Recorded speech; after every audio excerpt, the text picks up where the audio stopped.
Zdaj, najprej bom predstavila Univerzo v Novi Gorici.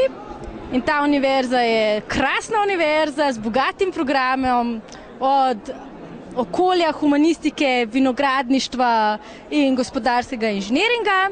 Jaz vam pa malo razložila, zakaj se prijaviti na Visoko šolo za umetnost, kjer pa ponujamo animacijo, videofilm, fotografija in novi mediji.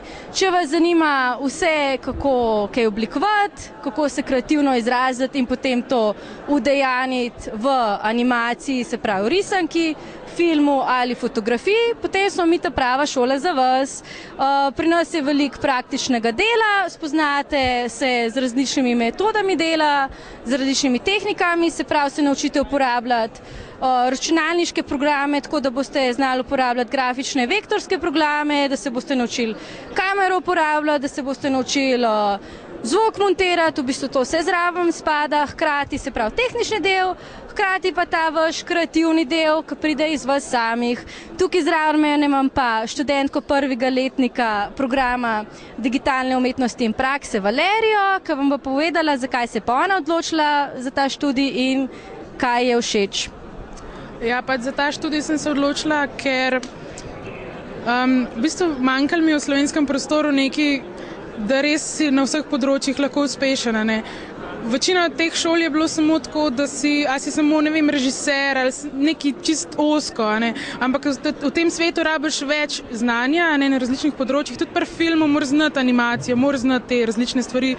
In potem, ko sem pač videla to šolo, sem se odločila, zakaj pa ne, bi probala in sem se odločila in se vpisala in res vidim, da delamo v praksi večino. Ne samo to, da nekdo ti govori, kaj je film, ampak da dejansko posnameš film in kombiniraš na različnih področjih, tako da pač. In Valerija, čeprav je prvi letnik, je že naredila kaj? Si naredila že svoje? Ja, naredila sem par risank, že krajših seveda, za vajo, par krajših filmov. Imeli smo že razstavo, kiparstvo recimo imamo tu, delamo z glino. Tako da skozi je, ker res vsak dan snemaš, kamera nikoli ni na mestu, ne miruje. Ja, zakaj pa kiparstvo, če v bistvu ti se o risankah učiš, pa digitalni mediji, zakaj bi pa zdaj glih kiparstvo? Ja, recimo zdaj je popularna 3D animacija in večino teh risank, ki gledam 3D, sploh niso 3D, ker ljudje nimajo čisto pač predstave, kako izgleda prostor.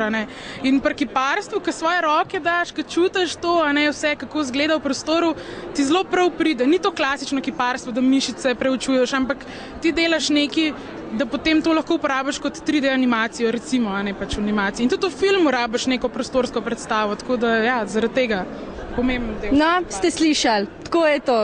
Zdaj, če ste kreativni, radi ustvarjate z glavo, srcem in z rokami, potem smo mi ta pravi za vas.